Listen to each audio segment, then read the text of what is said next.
Moms, at Vanguard, you're more than just a parent. You're the heart of the family. You're the first responder to any need. You can be the hero and the villain, sometimes on the same day, because you know that in the end, your legacy is the values you instill in them. At Vanguard, you're more than just an investor. You're an owner, because the future you're building is bigger than yourself.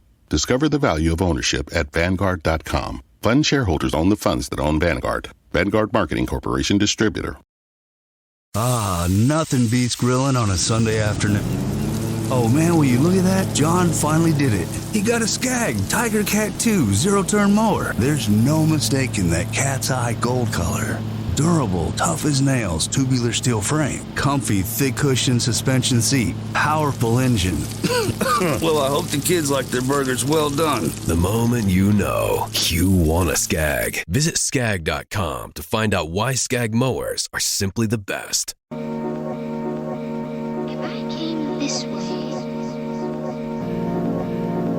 Welcome to the Psychovertical podcast. I'm your host, Andy Kirkpatrick, back again.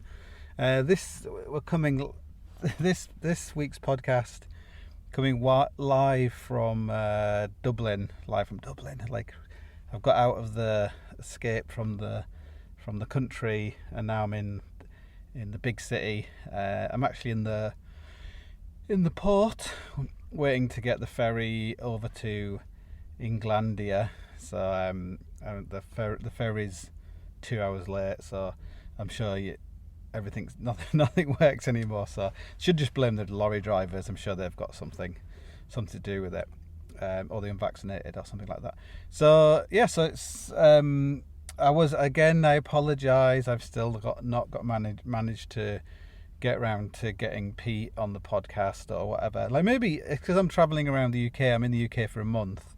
Like, my first show, I should say, is in Sheffield, and then I got Sheffield, Buxton, Leeds, that kind of stuff. So I'll be travelling around a bit. So I must try and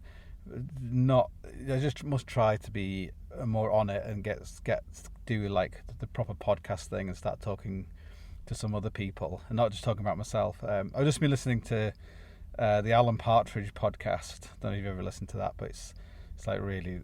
Like, I really love Steve Coogan. I just think whoever writes. I guess it's not just him. It's like the writers, but they're very good observers of media and how like language is like used and misused and stuff. So, anyways, that was making me laugh because in his podcast, basically, it's all about him, basically, because he's a narcissist like myself. I think narcissists get a bad rep, you know. I think narcissism is a bit is basically probably bandied around by people who would like to be narcissists, but they're just too shit to be narcissists. It's a bit like calling someone racist, like, but in a different kind of thing, like, oh, you're just a narcissist, like, oh, Winston Churchill, he was just a narcissist or whatever. So it's just basically it's if you live in an age in which you celebrate kind of incompetence and we live in a world of like hall monitor kind of, you know, view of everything. We're like kind of, our lives are ruled by parking attendant kind of mentality people, hall monitor kind of people. And the prefect kind of class. I don't want to get all political, but the prefect kind of class, like, prefects are basically people who'll just follow the orders of the teachers. Like, if you had, is a school kind of is it totalitarian? Like, hopefully it is. Ideally that's what you want to go to a school where you don't have like first name. You're not first name was with a teacher. Just call me Dave. I remember that. I remember going to school and just realizing that was not going to be a good school when it just call me Dave. You know, I went to quite a strict. So, well, they called it junior high. You don't really have junior highs, but you had them in Hull, where I grew up. Like, Hull was a place. It's always got the worst. It's always had like the worst of everything in the UK. Like, worst, the cheapest houses, the worst schools, the worst teenage pregnancies, drug addiction, all that kind of stuff. So there is always a place where they'd always be trying out experimental things. See, like if it could work in Hull, so that it kind of work anywhere. So anyway, this today for this podcast, see again, like, so I'm going to like pull something out my ass because I've not really got anything prepared or whatever. I was gonna talk about fear, actually. I thought fear is quite a good topic. Someone said I should talk about my early days as a climber, which could be interesting. But I'm gonna talk about fear. But before, it was like, because I'm on tour, I'm getting like I've done a few podcasts recently that have not appeared yet. But I did one this week with a guy in Switzerland who's like a kettlebell guy on YouTube. So that was kind of interesting. That was kind of. It was about. I think we ended up talking about 2 hours or something. Anyway, but I got it's really important. Like when it's very important to be able to work to a script. Like if someone rings you up and they're a journalist, basically they want like a McDonald's kind of person. They want they want all the work kind of done for them, really. So if you interview like Ranulph Fiennes or maybe Chris Bonington or whatever, you kind of know exactly what you're going to get, and they're going to give you exactly what you want, and they're going to give you the same images and the same kind of things, this kind of stuff. And like if Chris Bonington started talking about his mother being a lesbian, which I think she was, which isn't kind of that widely known, that would suddenly like throw a spanner in the works, and someone would be like, oh, actually this is more of a Sunday supplement kind of thing. I could expand this in this current time that Chris Bonington's mother was LGBTQ spirit level, whatever it is, so it was but generally if it's just like a tiny little thing, people just want you to, like a McDonald's, the burger, whatever it is, it fits in that little box, and the chips all fit in the thing, and you get there's never enough ketchup in the for like how much you want, but everything fits in that bag, and the bag, when you scrunch it down, you can chuck it out your window into a hedge or whatever, but everything's designed to fit into it anyway.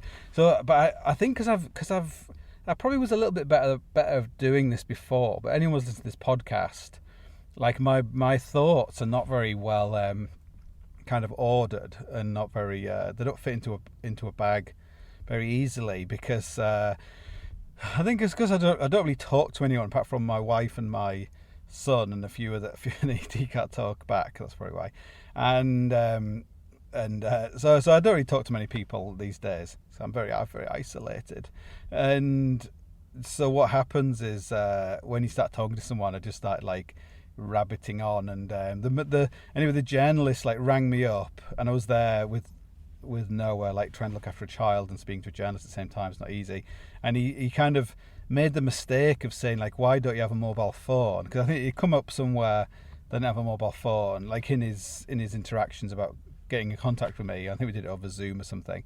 Like Zoom is kind of weird, like I often just like click on Zoom and there's like someone sitting there, like they've been sitting there for 10 minutes, and I forgot I was like supposed to be having a talk to somebody, so it's like, oh hi, anyways, sorry about that, I was just having a wank or something. So it's anyway, so it was it was like, oh, why don't I have a mobile phone? And I was like, so I just started going on about social media and your mental health and all that kind of stuff, and then I was saying how about that thing I think I said last week about Vanessa starting to read the newspaper, and how she's an ignoramus and all that kind of stuff in a good way. I don't keep telling people that I don't know anything. I'm like, oh god. Anyway, so I'm only I just tell it how it is. That's my problem. So yeah. So then I kind of, it was only like, then he was kind of got confused, and he was like, oh, here it says that you're like zany, you're a zany mountaineer, like on the Telegraph or something, and said I was a zany mountaineer or whatever the fucking hell. I guess that's being called zany, like what the hell is that? Do you know what I mean? It's like, it sounds like veiny, you know. But being veiny might not be so bad. But yeah, zany, that's a terrible thing. It's like saying someone's nice, like what a nice guy, or he's a nice, you know, he's got a nice sense of humor or whatever. So yeah, so it was like one of those kind of weird. It's almost like one of those conversations where it just kind of finishes abruptly, and you sort of, you know, you start to make jokes about committing suicide, and then you find out that the guy's son committed suicide, or he's about to commit suicide or something, and like, oh Christ Almighty. But you know, like, I guess like hopefully we're the days of that kind of stuff, of like trying to fit people into like, you know, like 50 words or something. You know, can you just condense, you know, the nature of what you're talking about, and yourself and your history and your past and what your dreams and ambitions, can you get it down to about 50 words plus an image? You know, I think those days are probably over. I think, like, I actually, Pete Whittaker sent me a video this week of the Troll Wall. He's made this video about doing the Norwegian route on the Troll Wall, which I highly recommend. It's like a nice little, just nice simple climbing video on YouTube. And I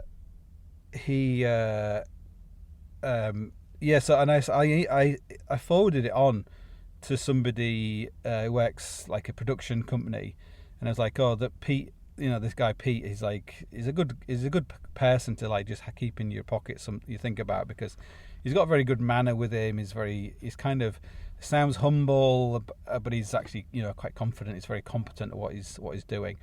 And basically, they just replied and said, "Oh, he looks fantastic, but basically you can't get anything commissioned at the moment unless it's like you're a minority or whatever." So it's but I think like that's kind of I think that kind of thing is just like hastening the end of that kind of media. I think when you see, it's been interesting seeing like basically Doctor Who fans and Star Trek fans and fans of James Bond and fans of Star Wars all being kind of radicalized by all this kind of wokery. It's very interesting, because those kind of people, I would guess, are very what's the word? If you're anyway, they're not very political. Apolitical, that's the word. Anyway, so that's kind of interesting. So that kind of feeds into fear. Feeds into fear a little bit. So fear is an interesting thing. Like, we do kind of live in a time of fear. I think you see more like afraid people now than you've probably ever seen since the plague or something, or the Blitz or something. Although I guess you have to be quite optimistic in those kind of things. So in terms of just general fear, like, I think we're basically talking about fear to do with like climbing and that kind of stuff, really.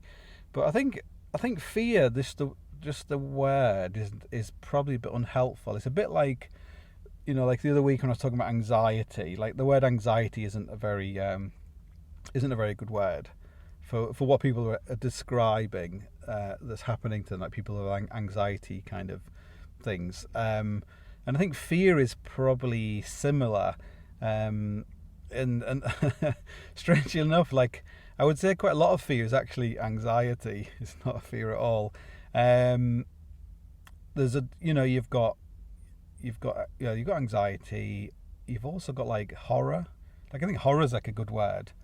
Often you have a sense of horror, and you identify that as fear, but it's not really fear. Tension, you have like a feeling of tension as well, which people might think is fear, but it's probably not fear.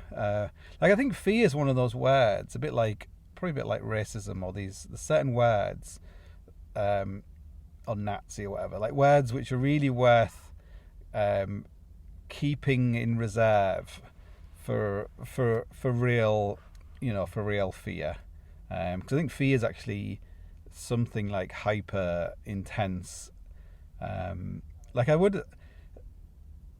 maybe like again, like regret. Is that a form of fear? Is that the feeling of doing something that can't be changed? Is that a fear of, or do you, trepidation? Is that fear? So maybe I probably just keep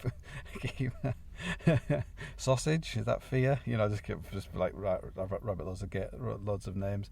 Am I afraid? Yeah, like so driving to the ferry. Like if I miss the ferry, like I've got anxiety about traveling because like I'm just shit at traveling. Like there's times where I once did a slideshow in Sweden, and I missed the flight there, so I had to buy another flight. And then I missed the flight home, so I had to buy another flight. I had to buy 4 flights, basically, to go to Sweden, which meant I didn't make any money going to Sweden to do, like, a slideshow. And I would go places where I would arrive, and they'd be like, oh, this is the right flight, but you're on the wrong day. Like, your flight's tomorrow, and I have to go all the way back home again and things. So I kind of get... It's because I'm probably a bit like the dyslexia thing. Like, I'm not dyslexic, I just don't concentrate. And I don't really focus enough on the things I should be focusing on, like the kind of peripheral kind of things. Like I can remember in great detail things that aren't very important, but I just aren't really interested in the important things like times and dates and stuff. So like I'm not very good at 24-hour time, the 24-hour clock. I just don't really understand it. I can't see what the point. If I'm not in the army, 1600 hours and all that kind of stuff. So I basically have I have a mental block about 24-hour time, which is at 50 years old is kind of it's not good. It's not, well, I've made it this far. I'm here now. So I have kind of anxiety about time. So when it says 1600 o'clock, 1600 hours, I'm like, is that 3 o'clock or is that 5 o'clock? Like it's like 1600. I'm trying to think now. 1600. So 16 take away 12. Is that 4 o'clock? Yeah. Because 1700 is 5 o'clock. So I know that 1700 is 5 o'clock because it's like 10 minus 5. Is it 2 o'clock? No, 10, 12. What time was it? 15 o'clock, 17 o'clock. What am I talking about? Anyway, okay. I think I've made my point now. So, but I'm not in fear of missing the ferry. One time I was on tour. I always used to go to the Hebrides and do a slideshow on Harris, was it? Stornoway. So I would I think did I fly over? I think anyway I'd go over on the ferry. When I used to live in Scotland, I would go over on the ferry, and I did 2 shows in Stornoway, and they both went really well, and lots of people came. And then I did one, and I think I drove to Glasgow. And I was going to have to do a talk the following night in Glasgow, and it sold out. And then I got the plane over to Stornoway, and then I was going to get the plane back in the morning to do the talk in Glasgow. And I did anyway. It wasn't very well. Not many people came, and I think someone said they'd had a lot of storms or something, and that was their excuse. And people coming to the theatre, but maybe I was like shit the last time I was there. I don't know. I did make this joke about. I had a picture of me as a baby, and we're naked, and I was like, "Oh, if you're a paedophile, you got your money back already." Maybe there was a big. Was that Stornoway? Was that where they had all the paedophiles?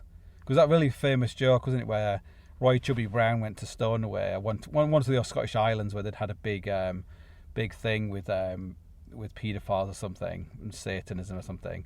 And when we walked on the stage, he said, "Oh, I'm surprised you're all here. I thought you'd all be at home fucking your kids." So,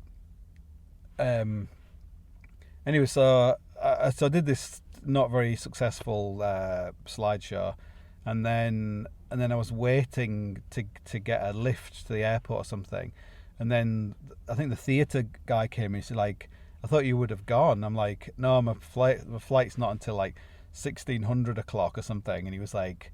He said "Oh no, but it's gone. You've missed it." I was like, "Oh my god, what do you mean?" So we drove up there as fast as we could, and when we got there, the whole airport was closed. There was nobody there because basically it was only one plane every day.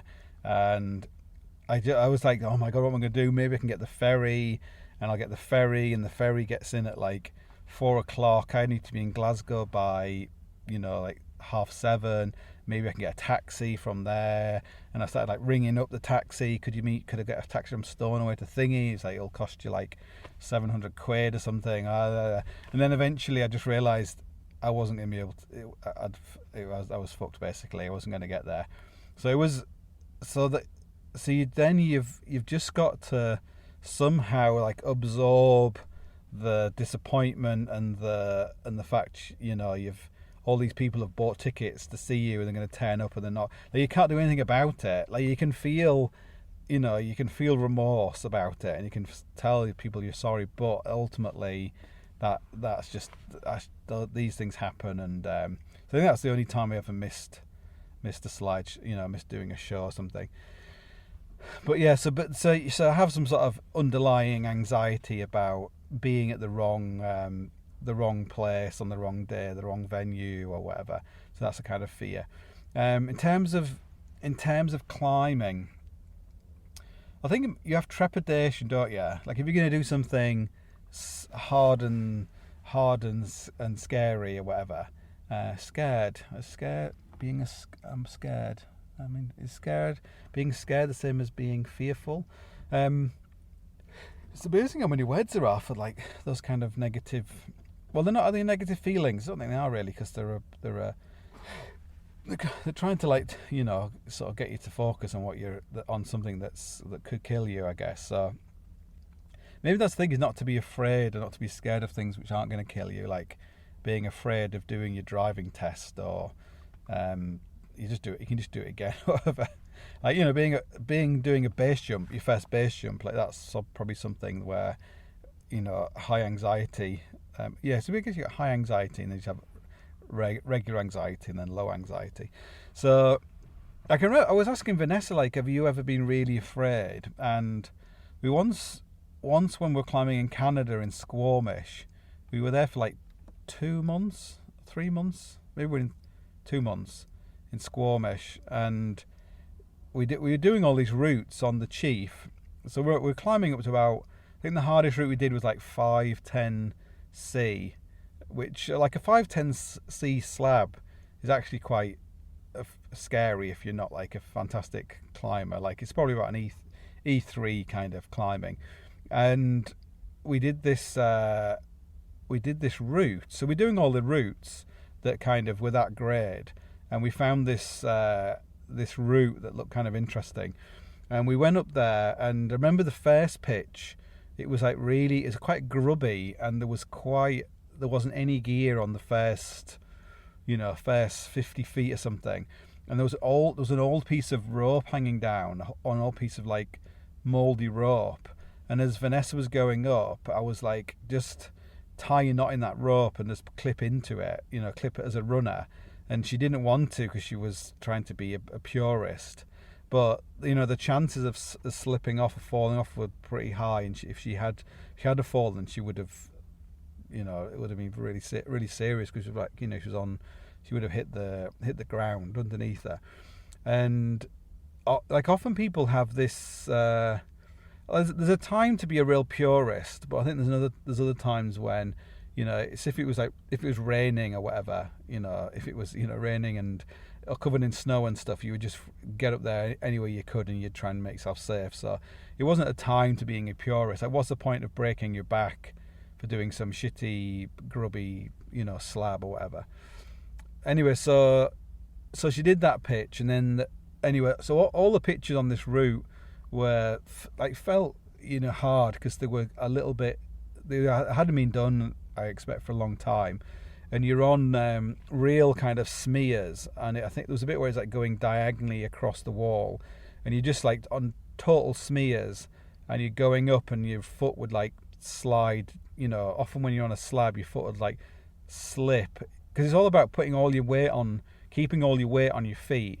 The second you start unweighting your foot, that's when your foot slips. So if you're not committing to your next foothold, and you're kind of in between the two, like, one foot will slip, and as it's slipping, the weight will come off your other foot, and then you'll fall off and stuff. So they did have bolts on this part of the route, but the bolts were kind of really spread apart. So you'd have to just have done a lot of routes like that to feel comfortable, like falling off on those kind of things. But anyway, so we climbed up, and there was another like scary pitch where she started going up.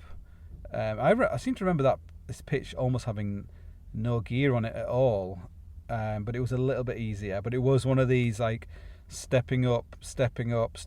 Like if I don't, if I come across a bit that's so scary I can't step up, I'm not going to be able to come back down again.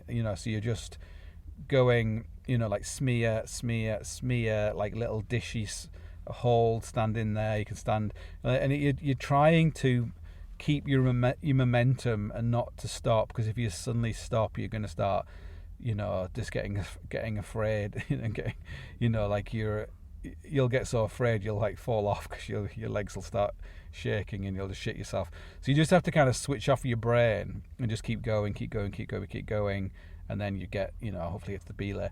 So we ended up on the last pitch, and again it was like a bit of a grubby pitch. So Vanessa set off, and there was some bolts. You can see some bolts on this pitch, and she kind of went up, and then she kind of went out of sight, and she was just gone for like ages and the rope was feeding out. But you could sense that she was like really, I think she kind of got afraid lower down, and that had now kind of contaminated her, her kind of thinking, really. And often people, they can be very bold when they first start climbing, and it's only when they get their first really big scare, or they have like a near accident climb, take a massive fall, hit the ground or whatever, that often dulls that kind of like invincibility that people can kind of have when they start climbing. Anyway, so she was just gone for forever and ever, and it felt like it was going to get dark and everything else. I'm like, I'm thinking, what am I going to do? Like, if she just stuck up there, what are we going to do? Like, she's just going to have to sleep up there standing all night long, and like, why didn't she just come down or whatever? And then suddenly there was like, to about like 20 meters to my right, her head just popped out, like literally level with me. She was like level with me, like 20 meters away. And especially she'd gone up and she got completely sort of lost, couldn't find any gear, any bolts or whatever. And then she somehow managed to sort of climb back down. I guess if she was climbing back down, and she felt like she had a bit of a top rope, because there must have been the rope coming down from somewhere. And then she was just like hello, like, I don't know where to go, I'm lost, and what should I do? And I was probably just like, well, if you can't get a belay, you're just gonna have to sort it out. Like, it wasn't supposed to be that hard, this last pitch.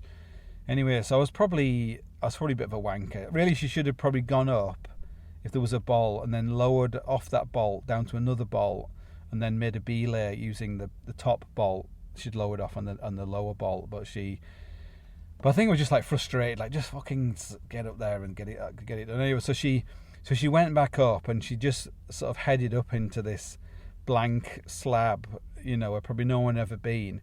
And she said she got to this point where there was like a branch hanging down, off a bush.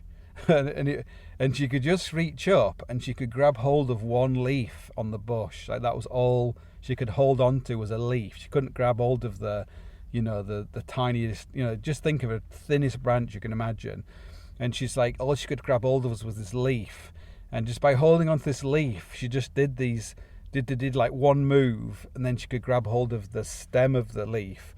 Then she did like another move, and she grabbed hold of like the tiny part of the coming off the branch. Then she got the thicker part of the branch. Then she got the thicker part of the branch, and then she got to the tree, and then she got to the top, and like had made it. But after that, she was always a lot more kind of afraid, really, and a more cautious climber, which is definitely a good thing to be. I think maybe that ability to turn your mind off, to turn your brain off, is potentially quite dangerous, because your mind is probably not meant to be turned off. It's like, if you have a car, like this our car. Like Vanessa keeps reversing it into. We've got like a boat, like a like a rowing boat, they call them like a lake boat in Ireland. Lots of people have them because they go out on the lake and stuff. But go down the street because it rains so much. And anyway, she keeps reversing into the boat, and she's smashed like the lights on the back of the car. And I'm like, the car's got like it beeps if you're going to hit something. She's like, but I always turn that off because it annoys me. I'm like, well, maybe.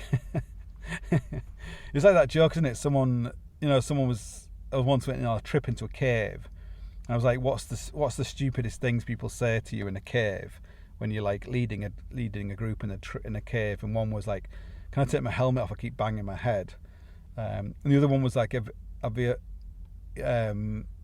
how much undiscovered cave is thee? So anyway, so being able to turn things off. I think there's a moment when you can feel like intense fear, but it's like thinking back I was finding it hard to really think about it. Like I think when I was a kid, when I was about 6, when I moved to Hull, we lived with my grandma and granddad for a while, and I used to go to school. I used to walk up the road to the school, which was at the top of the street somewhere on the main street, and there was this girl called Pauline Siddle, who was probably, to me seemed like really old. She was probably like 8 or 9 or something. And I don't know why, but I thought like in my head, I thought she was like bullying. She like scared the shit out of me, this girl. And that's why I've never liked women ever since. And so to avoid walking up the street, because she lived on the other side of our street, I used to like go down away from the school and then around and up another street to avoid her. And I think that fear of going down and then around the back, like terror, like that was real. That was kind of real fear, like childlike. Terror. That's what it is. It's not fear. It's terror. Terror is much worse than fear. Like terror is, is like being attacked by, like someone with a knife, rampaging towards you, stabbing people. That's like terror. That's not fear. So that's another good thing to try and work out what the difference is. Like in climbing wise for myself, so I remember I've told this story before, but when I tried to climb the Troll Wall, when I tried to solo it for the second time, I was climbing up this really, really loose corner, and to the side there was a wide crack, big enough for like a Camelot, like a big Camelot 6 or something, Camelot 5, and I kind of reached out and I put this Camelot into the crack, and it was like an overhanging kind of crack, off with crack, and I kind of weighted it, and as I weighted it, like the cam completely opened up, and the whole side of this, whatever the crack was, just moved. So it was the size of a car or something. It just moved out, and because the cam stopped, like if the cam had been, if it'd been a smaller crack with a bigger cam, it probably would have pushed it enough so it would just have fallen off. And if it had fallen off, like I would have fallen off with it, and it would have like completely chopped my ropes to pieces, and I would have died. And so it kind of moved, and I was like conscious that this had just happened. But in that moment, it was like having the teeth of a lion on your neck. Basically, if a lion is going to kill you, it will grab you by the neck and it will like break your neck because it's so strong, its jaws are so strong. So it was like that moment of feeling the teeth of the lion on my neck. But it wasn't the moment to be like, fight or flight. It was like, well, I couldn't fly, and but I could fight. So that's, if you have that fear response, you're neither going to be able, you're not going to be able to fight. Really, the fear is the wrong word again. So what I did, I got a sky hook, and I put this sky hook onto the rock, and I transferred over onto it, but like in the most like gingerly way possible. But like everything was like in slow motion. And then I managed to step down back into the corner. And then I kind of then I felt like that fear, like like just palpable, like holy fuck, like I just nearly died then. So maybe fear is something that, like real fear, which is different to being afraid. Then I was afraid because I decided to abseil back down and leave all my gear there and tie all my ropes together and go down to the ground, because it was about 4 or 5 pitches up. I had enough rope to get all the way back down to the ground. So I ended up rapping down. So then I was afraid. I was fearful, I guess, that the rock might fall off now because it was loose and it would like come down and like kill me. So I managed to get all the way down to the ground, and then I went all the way down to the valley, and then I spent like a few days just in the valley, just wondering what to do, whether I should go back, whether I could get around this thing without it falling off and everything else. And because I'd driven all the way to Norway to do this Trans-Solar Troll Wall, I was like, I just couldn't be arsed going all the way back without doing it, so I ended up going back again. And by then, I guess, I didn't feel any fear. I just felt kind of confident I could do it. But whether that confidence is misdirected, miss something, that's another thing, really. So generally I think like fear is something I get like after the fact. Like a lot of it is like misplaced. Like you kind of, in a way, if you can not do something because you, like, what's this thing? So in your brain you have like a spinster, an old spinster in your brain who's a virgin. It was that same thing. Then you have this like monkey that's sex craved, crazy monkey that's sex crazed, like running around, and both of them are kind of being monitored and supervised by a bank clerk. So does that make any sense? So your spinster and your bank clerk have the most in common with each other. So they're always going to be like, oh, I wouldn't be doing that if I was you. So if they're always going to be like whispering in your ear like, oh, I wouldn't do that. I wouldn't, because just it's not worth it. Like, even if, yes, you might be able to do it, but just think of it's just not worth it. Where your sex crazed monkey, it's just like, fucking do it, and fuck it at the same time. So often people will create these fears and anxieties in their mind about doing things like going for an interview, going to ask that person out if they want to go for a drink or whatever. And because that's not anxiety. If you want to go and ask somebody, you are fearful of like being kind of humiliated. Like, humiliation is an interesting, like I have no real fear of humiliation for some reason. Like someone said I was like the Dave Chappelle of climbing, and I was like, what do you mean I'm like highly successful? And he said, no, you just like kind of piss loads of people off for the things you say. So, but the fear of the fear of not conforming, or the fear of upsetting people and being wanting to be loved as well is interesting. So I often like I'm aware we're all the same bit. We all want to be loved and accepted and all that kind of stuff. So I'm often aware that in my life has been like a driving force, like to be loved by people who don't even care about you, as often seems more important than to be loved by the people who love you. If you will go out your way to make them hate you in order to make people love you who don't even know who you are and probably hate you anyway. So I often wonder if my willingness to upset people, even people who like me, is actually a way of proving to myself that I have got some kind of control over that kind of stuff. I know that's kind of pig farmer psychology, but I think that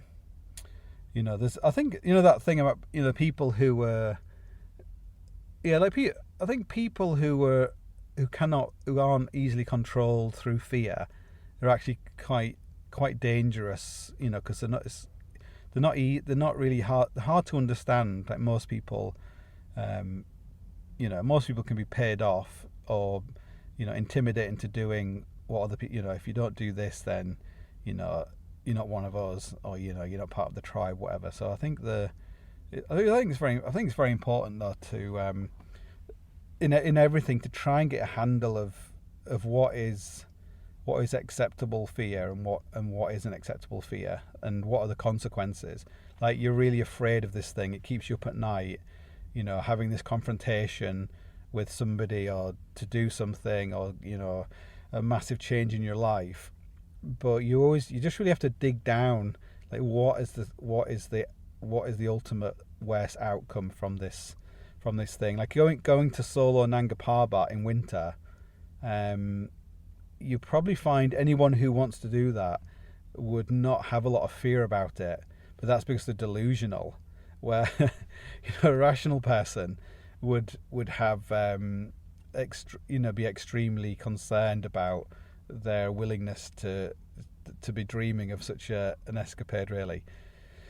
So like we're working out what your what the outcome would be. Like, is this real fear, or is it just is it kind of an excuse? Like, I've said this thing that often people are a failure looking for an excuse, and that kind of feeling of like, oh, I feel this fear, therefore it's real, and therefore I shouldn't do it. Like that's, you really should, you should try and you can't be delusional, but you need to like work through like I can't think of a good example. Well, like I guess going on tour now, like I'm going on tour. We've got like the virus of unknown origin kind of going around, like going to a theatre with lots of people, travelling around. Like maybe like the numbers will be tiny. Maybe people won't turn up. Maybe I've become, like, I always used to sell out. Maybe I won't anymore. Like, I've not done this for a while. Maybe my time is over. Maybe time isn't over, but people aren't going to come because most people don't want to go out to theatres and things. And so there's kind of a lot of, so I could feel like that anxiety of wasting all my time. Like, I'm going away from my child and my wife and my normal life, and going on the road and stuff.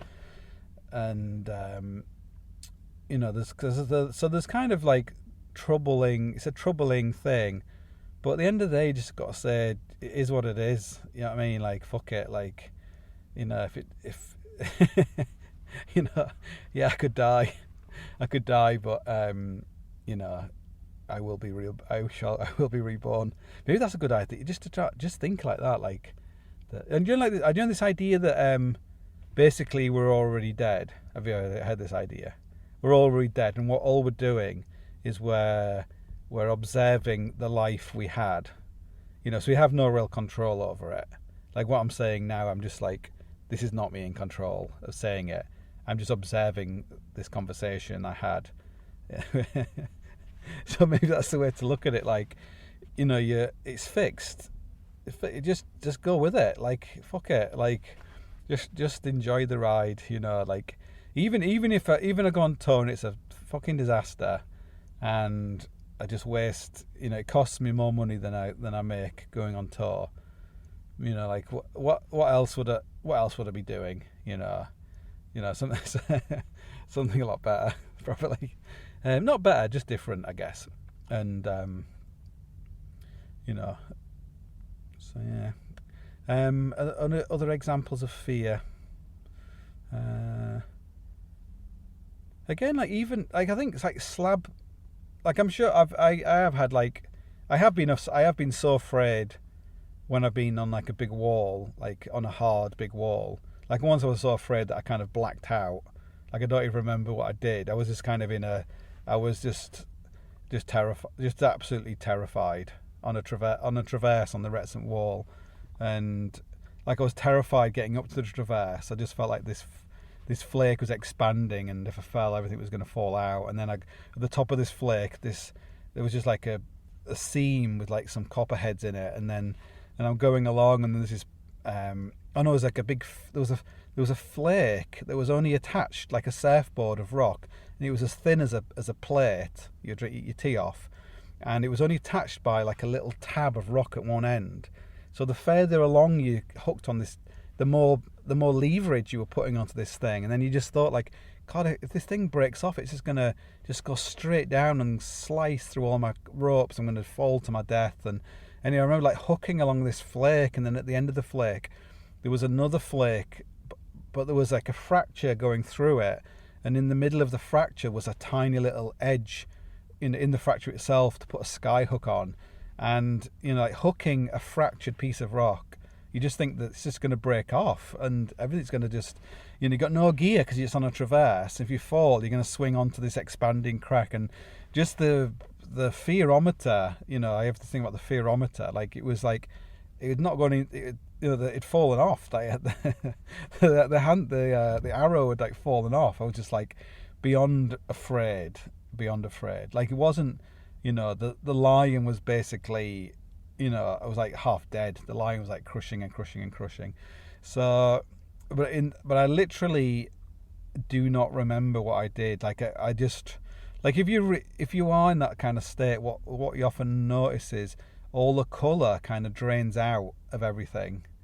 It's hard to explain it because it's not something you really want to dwell on. But the colour starts draining out everything. Everything becomes kind of grey, and you're like going down a tunnel. And yeah, it's like I would say it's like beyond. I don't think there's a word for it. It's like it's like beyond terror, really.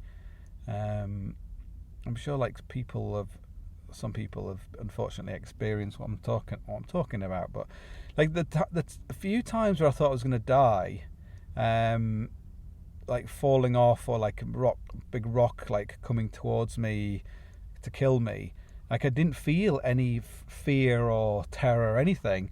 I just felt like this sense of like helplessness and a kind of like fatigue, like just almost like relaxing into your death, if you know what I mean. Like your body was just saying like, well, it's over. There's nothing to see here, and you're just waiting to die. And you're just hoping. I guess you're just hoping subconsciously it's not going to be painful. Like not quite dying is probably worse than dying. Not quite dying right straight away. Like in war films, it's always like, oh, you got shot through the heart or whatever, which is probably a really painful way to die actually. But just got shot in the base of his brain, which is probably the best way to die. So so I think like I would say like stress is probably worse. Well, stress and what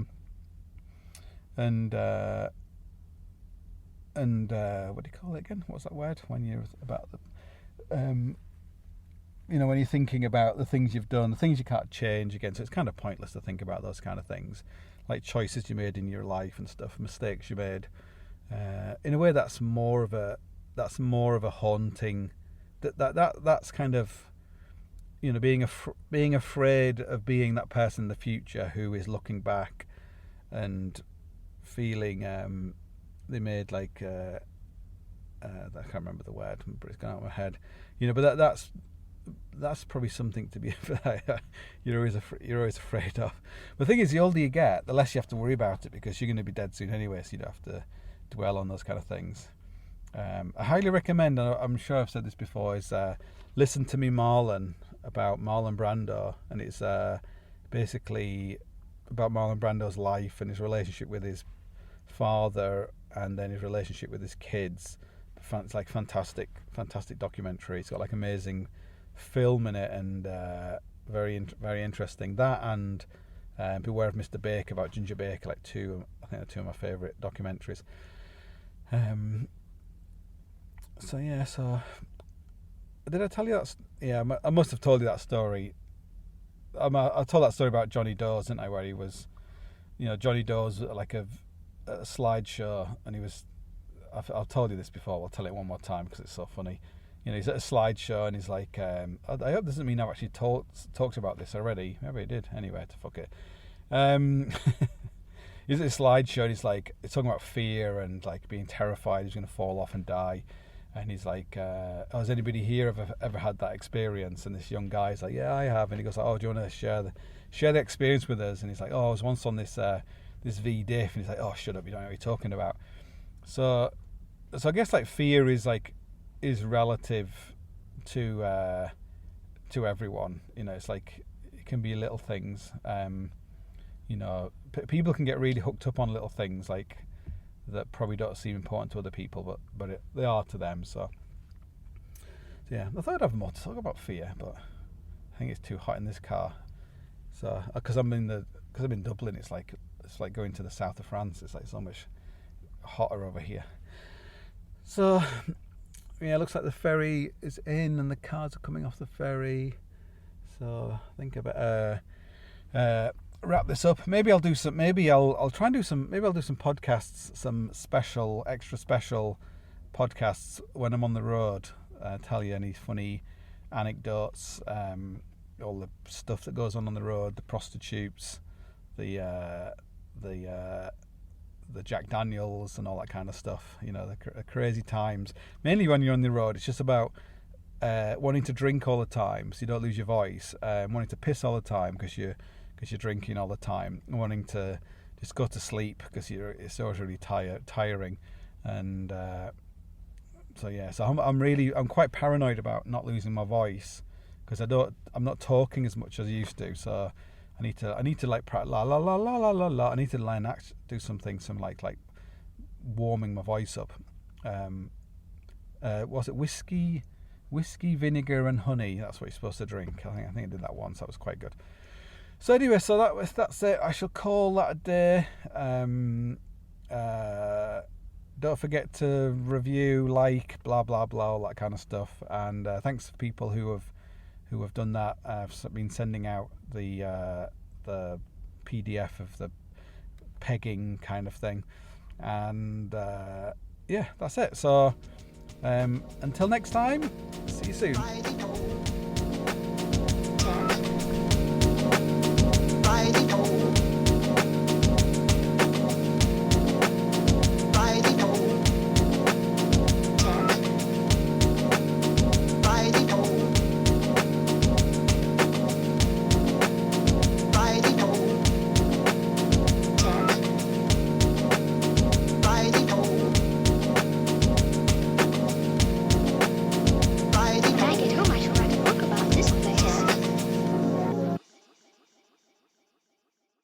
Underdog Fantasy is the fastest-growing fantasy app and easiest place to play fantasy sports. Play season-long best ball, fantasy drafts where you only focus on the most fun part of fantasy, drafting your team. Just jump on UnderdogFantasy.com or download the app, draft your team, and that's it. Underdog handles the rest for you. No waivers, trades, or setting your lineups each week. And if drafts aren't your thing, they also have a pick'em game where you can win 20 times your money in a single night. Use promo code RADIO, and Underdog will double your first deposit when you sign up with up to $100 in bonus cash. Deposit $100, get $100 free. That's promo code RADIO. Terms and conditions apply. Experience the power of 5G with T-Mobile. With faster 5G speeds nationwide, you can upload your favorite videos super fast or game on the go. Plus, T-Mobile has more 5G bars in more places, so you can stay connected to what matters most from almost anywhere. Switch to T-Mobile today, the leader in 5G. T-Mobile has America's largest 5G network, fastest based on median overall combined 5G speeds, according to analysis by Ookla of Speed Test Intelligence data. 5G speeds for Q4 2021. See 5G device coverage and access details at T-Mobile.com.